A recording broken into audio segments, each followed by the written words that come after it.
विद्यार्थ्यांच्या यशात सहभागी होणं आपलं कर्तव्य. चेअरमन कृष्णा मसुरे. 156हून अधिक शाळांचा सहभाग, 735 गुणवंत विद्यार्थ्यांचा सन्मान. विद्यार्थ्यांनी मिळवलेले यश हे त्यांच्या मेहनतीसोबतच त्यांच्या पालक आणि शिक्षकांसाठीही अभिमानाचा क्षण असतो, कारण इथूनच त्यांच्या शैक्षणिक जीवनाचा खऱ्या अर्थाने आरंभ होतो. म्हणून विद्यार्थ्यांच्या पाठीवर कौतुकाची थाप देणं हे सर्वांचं कर्तव्य असल्याची भावना व्यंकटेश मल्टीस्टेटचे चेअरमन माननीय श्री कृष्णा मसुरे यांनी व्यक्त केली. सामाजिक व शैक्षणिक बांधिलकी जपत गेल्या 15 वर्षांची उज्ज्वल परंपरा कायम ठेवत यंदाही स्वातंत्र्य दिनाचे औचित्य साधून व्यंकटेश मल्टीस्टेट व व्यंकटेश फाउंडेशनच्या वतीने भव्य गुणवंत विद्यार्थी सत्कार सोहळा पार पडला.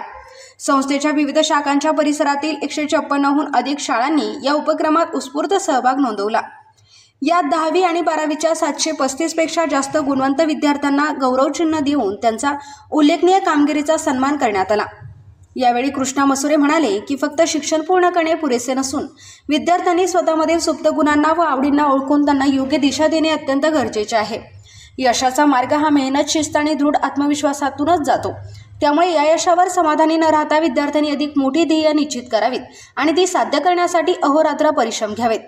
पांडुरंग निंबाळकर, अहिल्यानगर, शेवगाव. जन्मभूमी कर्मभूमी महावंदनी